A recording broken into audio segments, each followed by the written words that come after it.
Magandang araw mga ka-power. Alam naman natin lahat na ang mga makina kailangan niyan pangalagaan para humaba ang buhay. Kaya lang, madalas natin nakakaligtaan ang mga ito. Ngayon, ituturo natin sa inyo ano nga ba ang kailangan gawin para sa preventive maintenance o pangangalaga sa ating mga air compressors.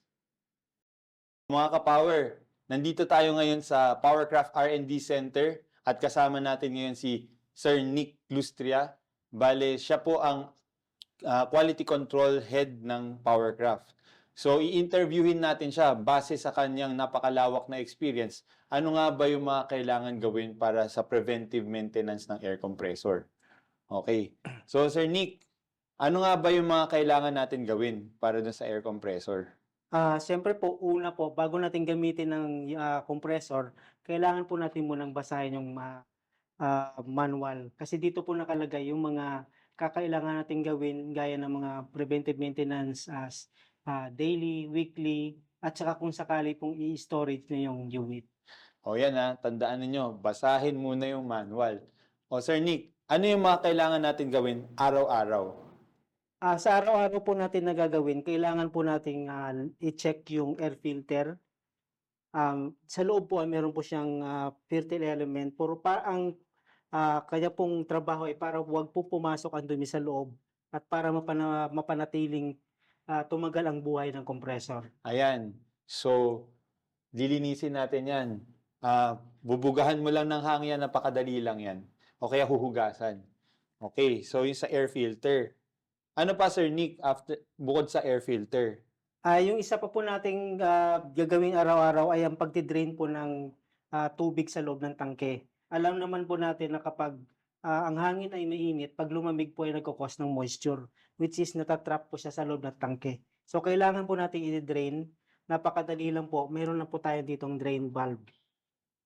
Okay, so bubuksan lang pala yung drain valve at lalabas na kusa yung tubig. Napakadali lang, no? Ayun, Sir Nick, ano pa? Bukod po sa pagdi-drain ng tubig, ang pinakamahalaga po ay ang change oil. Okay.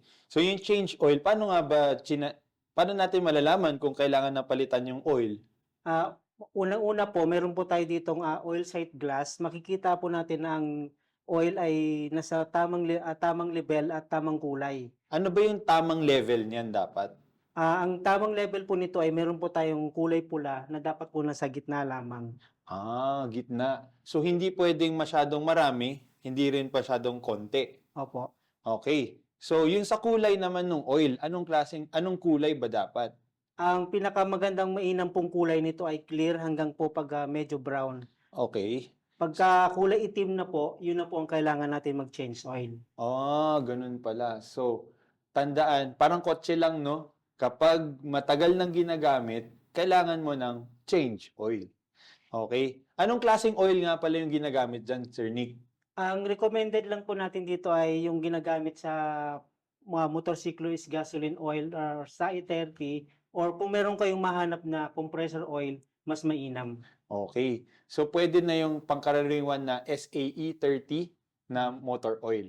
Pero the best is compressor oil. Okay. Sir Nick, paano nga ba natin tinetest kung paano makuha yung kulay ng oil? Dalawang paraan po, pwede nating tingnan dito or kailangan nating gumamit ng dipstick. So, tatanggalin lang po itong takip na to at saka ilulubog. Okay. Yun, malalaman na po natin yung kulay. Ayan. Clear. So, ibig sabihin, dahil ito bago, hindi pa nagagamit, clear yung oil. Yun lamang Okay. po.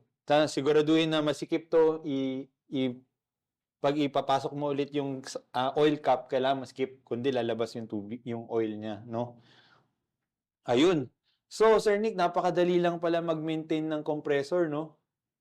Opo, yun po ang pinakamahalaga. Ang maintenance po ay ang nagpapahaba ng buhay ng motor natin. Yun po ang makakaiwas pong mag-stack up yung mga piston natin at saka mga ibang mechanism sa loob. Ayun. Alam nyo na. So, kaya mga ka-power, tandaan, preventive maintenance is the key to long life ng mga compressor natin. Okay? Kaya tandaan lagi, i-powercraft mo yan.